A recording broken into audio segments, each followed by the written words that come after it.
Hello friends, welcome to my YouTube channel. Friends, ये मेरा first vlog है और मैं काफ़ी टाइम से एक यूट्यूब चैनल ओपन करने की सोच रही थी, पर मुझे नहीं समझ रहा था मैं किस चीज़ पे यूट्यूब चैनल अपना ओपन करूँ।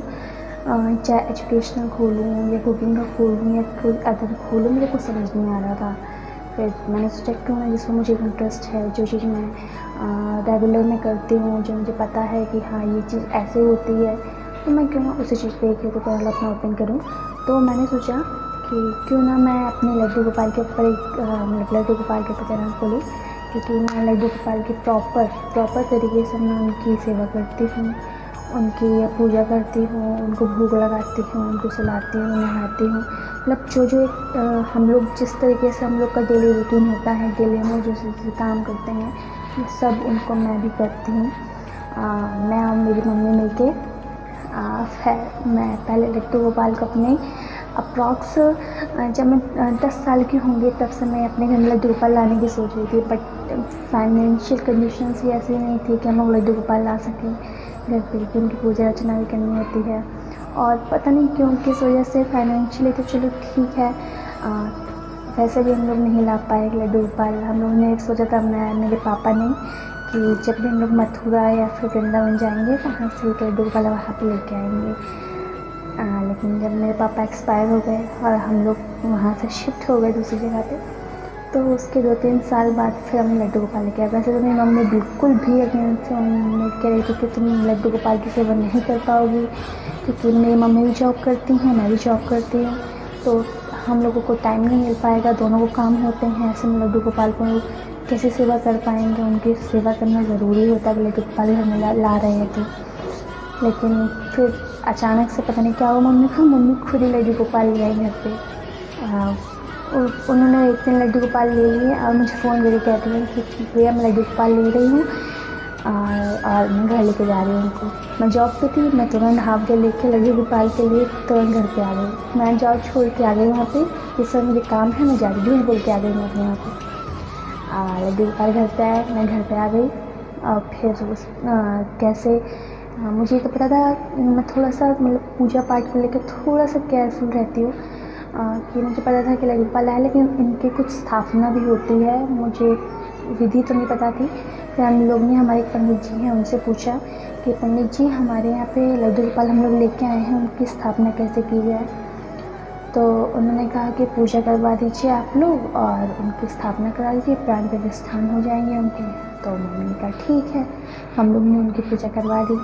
पूजा करवाने के बाद फिर उनके हम लोग स्थापना कर दी। स्थापना करने के बाद उनके हम लोग प्रॉपर पूजा पाठ करने लगे।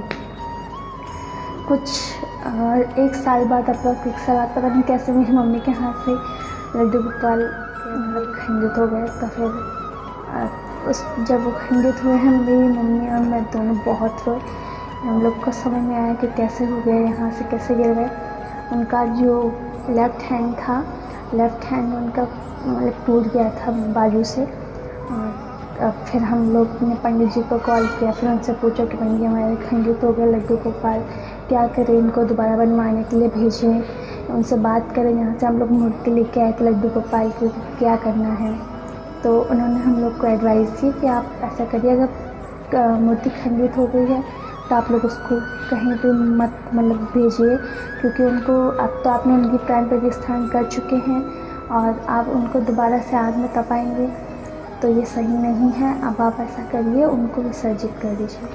फिर मम्मी ही और मैंने जाके फिर उनको एक कपड़े में बांध के, लाल कपड़े में बांध के उनको गंगा जी में जाके विसर्जित कर आए थे, बीच गंगा में जाके, कि आगे साइड विसर्जित करना सही नहीं था। फिर हम लोग एकदम बीचों बीच गंगा में जाके हम लोगों ने उनको विसर्जित किया था। उसके बाद फिर अप्रॉक्स 3 महीने बाद मम्मी एक नए लड्डू गोपाल लेके आई और फिर से मम्मी ने वही किया, उनकी पूजा करने लगी। इस बार मम्मी पूजा करती हैं, बहुत केयरफुल रहती हैं, बहुत ही ज़्यादा, कि गलती से भी उनके हाथ से लड्डू गोपाल खंडित ना हुआ है। और पता नहीं क्या हुआ, मम्मी फिर से एक लड्डू गोपाल ले आई उनके 2-3 महीने बाद, जन्माष्टमी के टाइम पे। एक छोटे से लड्डू गोपाल ले आई, कही कि नहीं, मेरे लड्डू गोपाल एक है, वो अकेले बैठे रहते हैं, एक लड्डू गोपाल और लिया, दोनों मिलकर आराम से खेलेंगे। तो एक छोटे से हमारे पास लड्डू गोपाल है और एक इतने बड़े हैं अप्रॉक्स।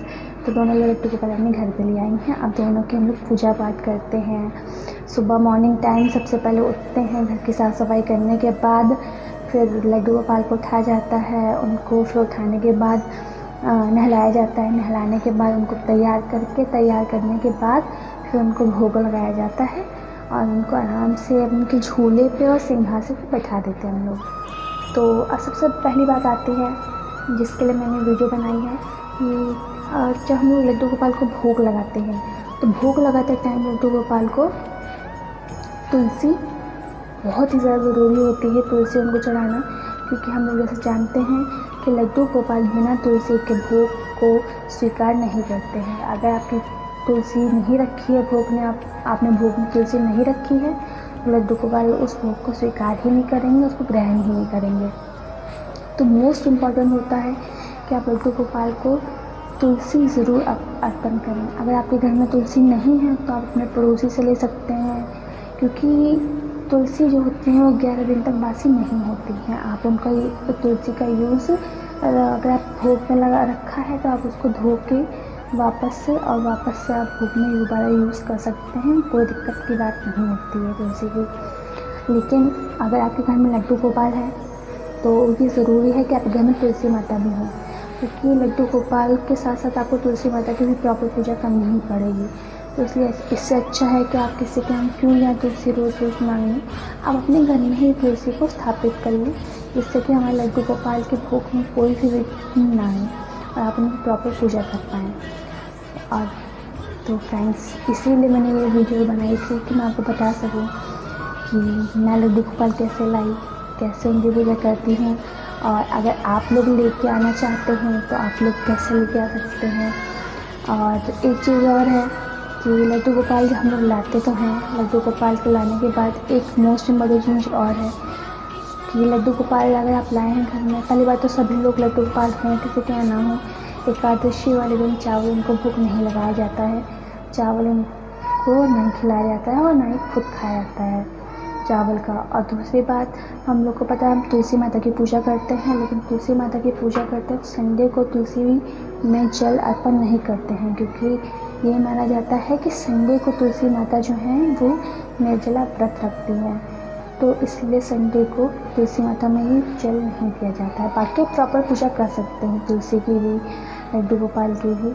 तो ये कुछ बातें थी जो आपको बतानी थी मुझे, जो कि मुझे लगा कि आपके लिए इम्पोर्टेंट हो सकती हैं, या फिर आपको शायद इससे कुछ पॉइंट्स मिल सके जिससे कि आप अपने लड्डू गोपाल की सेवा कर सकें। तो दोस्तों, अगर चैनल आपको अच्छा लगा हो, अगर मेरी वीडियो अच्छी लगी हो तो प्लीज़ चैनल को लाइक और सब्सक्राइब करना ना भूलें। और ऐसी अगर न्यू वीडियोस आपको देखनी हो तो प्लीज़ कमेंट में बताइएगा, जिससे कि मैं आगे भी एक ऐसी ही वीडियोस बना पाऊँ लड्डू गोपाल के बारे में, और भी कोई पूजा के बारे में, सभी नवरात्रि चल रही उसके बारे में।